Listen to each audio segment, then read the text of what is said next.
سبحان اللہ، یہ ایک ایسا سفر ہے جو مغفرتوں کا ہے، جو رحمتوں کا سفر، جو عنایتوں کا سفر۔ سچی بات یہ ہے کہ یہ سفر کا فیصلہ ہم نے نہیں، ہماری روحوں نے بہت پہلے، جب یہ کعبہ مشرفہ کی تعمیر ہوئی تھی تو حضرت ابراہیم علیہ الصلوۃ والسلام کو اللہ نے حکم دیا کہ اے ابراہیم لوگوں کو حج کے لیے بلا۔ اس کا مطلب یہ آج سے تقریباً 5000 سال پرانی بات ہے، مور دین 5000 ایئرز تقریباً ہو چکے۔ حضرت ابراہیم علیہ السلام نے کہا کہ یا اللہ، یہاں تو کوئی رہتا ہی نہیں، اس وقت تو مکے میں آبادی بھی نہیں تھی، صرف کعبہ کی تعمیر آپ نے کی۔ تو ارشاد ہوا کہ تمہارا کام آواز لگانا ہے، ہمارا کام تمہاری آواز کو پہنچا۔ تو اس صفا کی جو پہاڑی ہے نا، حضرت ابراہیم صفا کے قریب جبل ابو قبیس پر کھڑے ہو گئے اور آپ نے لوگوں کو حج کے لیے بلایا، اے لوگوں اللہ کے گھر کے حج کے لیے۔ تو روایتوں میں آتا ہے کہ اس وقت دنیا میں جتنے بھی لوگ تھے، آج تو سیٹلائٹ کا زمانہ ہے، انٹرنیٹ کا زمانہ ہے، ہماری آواز ٹی وی چینل یا انٹرنیٹ کے ذریعے دنیا میں پہنچتی ہے۔ بیفور 5000 ایئرز، 5000 سال پہلے وہ آواز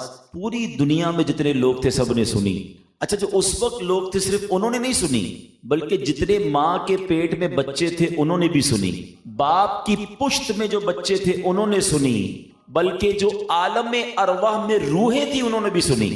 اور روایتوں میں آتا ہے اس وقت جن جن لوگوں نے یا جن جن روحوں نے حضرت ابراہیم کی اس آواز پر لبیک کہی، سبحان اللہ، روایتوں میں آتا ہے جتنی بار لبیک کہی وہ بندہ اتنی بار حج کرتا۔ اگر آپ میں سے کوئی حج کر چکا ہے تو اسے مبارک ہو کہ آج سے ہزاروں سال پہلے آپ کی روح نے حضرت ابراہیم کی اس آواز پر لبیک کہا، اور جو جا رہا ہے اسے بھی مبارک ہو، اور جس نے زیادہ بار حج کیا سبحان اللہ تو اس کی روح نے اتنی بار حضرت ابراہیم علیہ السلام کی اس آواز پر لبیک۔ تو یہ وہ حج کا سفر ہے جو نصیب والوں کو ملتا ہے، جو جس پر عنایت ہو، جس پر خاص مہربانی ہو۔ اور پھر اس کی فضیلت حدیث میں اللہ کے حبیب علیہ السلام فرماتے ہیں حاجی اپنے گھر والوں میں سے 400 لوگوں کی شفاعت کرے اور گناہوں سے ایسا نکل جائے گا جیسے اس دن کے ماں کے پیٹ سے پیدا ہوا۔ ایک اور جگہ نبی پاک فرماتے ہیں حاجی کی مغفرت ہو جاتی ہے،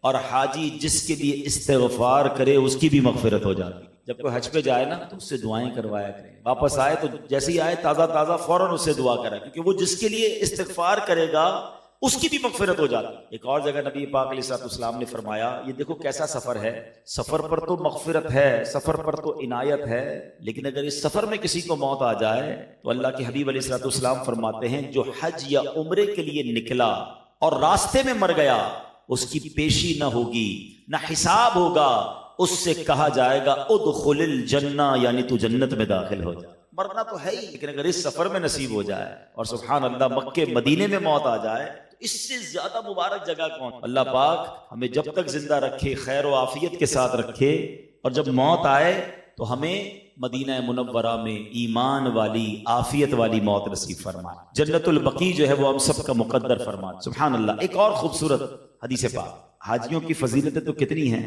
کہ نبی پاک علیہ السلام نے فرمایا کہ داؤد علیہ السلام نے اللہ سے عرض اے اللہ عز و جل جب تیرے بندے تیرے گھر کی زیارت کو آئیں تو تو انہیں کیا عطا فرمایا ہر زائر کا اس پر حق ہے جس کی زیارت کو جائے، اور مجھ پر یہ حق ہے کہ دنیا میں انہیں عافیت دوں گا اور جب مجھ سے ملیں گے تو ان کی مغفرت فرما دوں۔ اللہ اکبر۔ آپ کو پتہ ہے عرفات کا جو دن ہوتا ہے نا، اس دن اللہ کریم بہت خاص رحمت نازل فرما، اور ایک طویل حدیث ہے جس کا ایک جز یہ ہے کہ اللہ کریم آسمان دنیا پر خاص تجلی فرماتا ہے عرفہ کے دن، اور اللہ پاک فخر فرماتا ہے، فرشتوں سے کہتا ہے کہ یہ میرے بندے دور دور سے پراگندہ سر میری رحمت کے امیدوار بن کر حاضر ہوئے ہیں۔ آقا فرماتے ہیں اگر تمہارے گناہ ریتے کی گنتی اور بارش کے قطروں اور سمندر کے جھاگ کے برابر بھی ہوں، اللہ فرماتا ہے میں ان سب کو بخش دوں گا۔ میرے بندو واپس جاؤ، تمہاری مغفرت ہو گئی اور جس کی تم شفاعت کرو۔ یہ وہ خاص دن ہے جس دن سارے گناہ معاف کرنے کا وعدہ ہے، جس دن خاص رحمت الہی کی یوں سمجھیے کہ بارش ہوتی ہے، اور سبحان اللہ اللہ والوں کا حج کیسا ہوتا تھا، اللہ والوں کی رکت اور انداز کیسا ہوتا تھا، وہاں جا کے ان کی کیفیات کیا ہوتی تھی، اللہ ان کیفیات کا ہمیں ذرہ نصیب فرما دے۔ سبحان اللہ۔ امام زین العابدین ایک ایسی عظیم ہستی جو